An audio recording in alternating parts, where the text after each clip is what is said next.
SALVA Chaos 0116 Peacemaking. Boss Ted, everything's ready.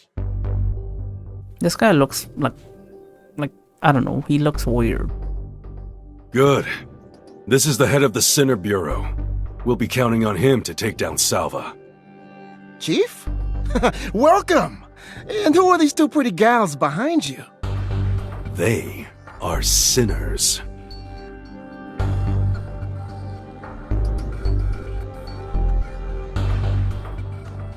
The stronghold instantly fell into silence. All eyes on the place shot their way with hostility and fear. Don't worry.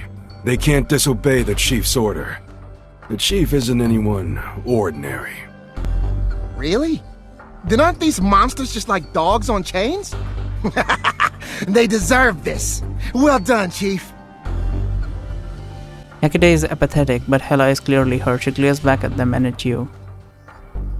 As I said, I would laugh like that. Like, I really shouldn't in that situation, but I can't help it. Fucking hell. Like, if I was actually the Chief, like, the relationship with Hela, like, and all the sinners would be immediately ruined. By the way, where's KK and EMP? We also captured them, but they don't seem to be, quote-unquote, around. For some reason, they're just not showing up. This isn't going well. You give Ted a look. He nods knowingly and follows you outside the stronghold to somewhere secluded. Chief, my men are rough guys. I apologize if they've offended you.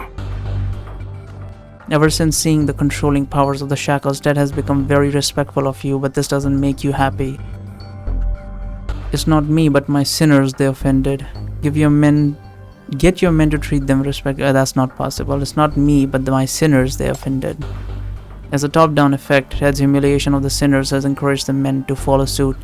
Ted himself must stop this behavior in order to rectify the situation. Chief, a few of my men had lost their minds, turned into monsters, and died in this riot. The rest of them don't know what they'll become tomorrow. Yeah, you need to understand from their perspective as well. My sis doesn't cause this. I can put up with it for your sake, but I can't control what my men think. I don't have the shackles that you have. But why should you consider their feelings? They are just your tools, and you are their master. Think about it. Your power, the shackles, is so strong that even those monsters have no choice but to kneel at your feet and listen to your orders. You know how much I respect you. He gets more excited and heartfelt as he talks, but this doesn't make you happy. On the contrary, it even gives you a sense of suffocation. At this point, the sound of quarreling comes from inside the stronghold. You're nothing but a dog, you monsters. What was that? One day I'll... Can I listen to that again? You're nothing but a dog, you monsters. One day I'll kill you dead. Kill you dead, that's what he said, okay.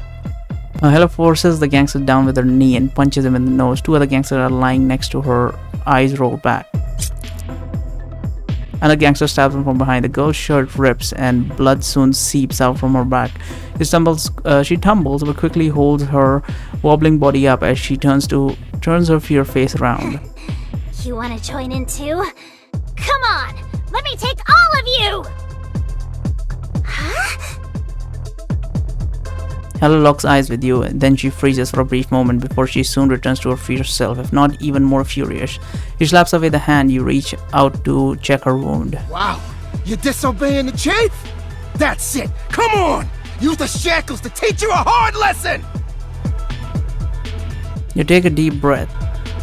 Hecate, who started it? As soon as you left, these guys started to provoke us. This man on the ground hit Hela with a stick first. She's is indifferent as always, but you and Ted both know Hecate would never lie to you.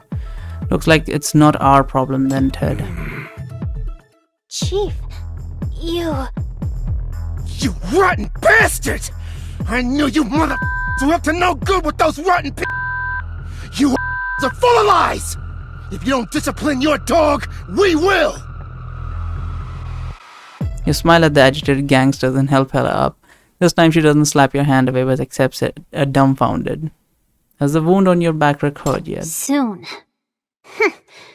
These kinds of thugs can hurt me. Good, want to take revenge? What? Yes! You all turn to the gangsters around you, and since conflicts will happen sooner or later, Ted won't discipline his men, but you have no choice but to discipline his dogs for him.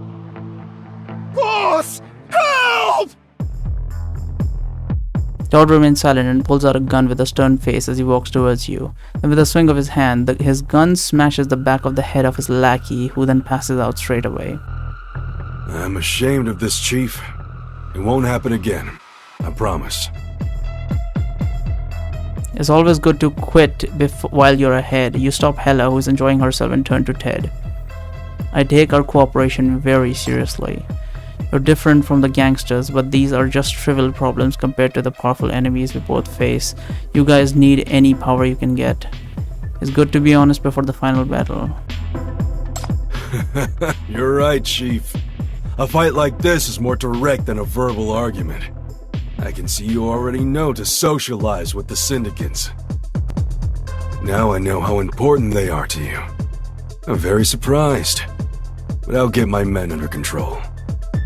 Yeah, I mean, we needed to do that, not because of the conflict, because he needs to have his men under control, which he clearly doesn't. So we will get them under his control, not ours, his control. And since he is cooperating with us, as long as he doesn't betray us or anything, this would be the perfect situation for us. I'm very grateful. I've come up with many plans to take down the SALVA basement, but every one of them is extremely risky. But it doesn't matter now that you're with us. Together, we'll be able to take down SALVA with minimal loss. For sure. Now he knows his place. After seeing Ted off, you sit down against the wall, take a sip of water before you finally relax.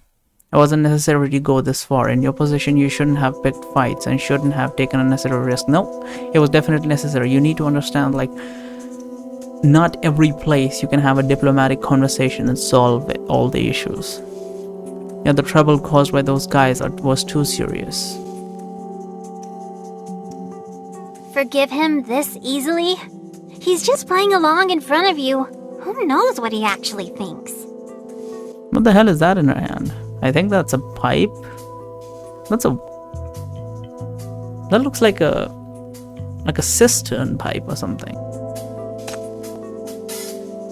I don't really believe him. It's just back scratching. That's fine. If he betrays, we'll be able to deal with him. No, we won't be able to deal with him in a situation. I don't really believe him. It's just back scratching. How impressive, Chief. You really have thought it through and managed to get Ted to do what you want. So Ted was right about they're important to you? You almost choke on the water. Huh? Was it just a bluff? Was it genuine? Did you help me because we're important to you? It's a misunderstanding, of course. For your own safety, you can't let the sinner stay emotionally unstable for a long time. Who knows what she'll do when she gets furious. Come on, Chief. Tell me. But this guy you have been wary of is blinking eagerly, waiting for an answer, and this may be a chance to gain her trust. Yes, I care about you guys. We are very similar. What is that supposed to mean? We barely know them. How would we ever care about them? So we are very similar. You feel happy and sad, get scared and hurt. It's just that you have strange abilities and you're a bit annoying. If this makes you a monster, then what about me who binds you with the shackles? Stop finding similarities between us. I'm not as indecisive and awkward as you are. I'm a free sinner. One day, I'll break free from your shackles and regain my liberty again. You can keep your sentimentalism to yourself. She shakes off her hand and turns back after skipping a few steps away. Nevertheless, as a coward who only ever hides behind people, you deserve recognition for standing up for me. That's an odd thing to say. I mean, technically an army general also stands behind people. He's a coward now. That's ridiculous. Before dumping you, I'll help you one more time. You should cherish this opportunity. Don't you need to take down whatever that crazy hospital is? She gives you a smile like the one she gave you in the past.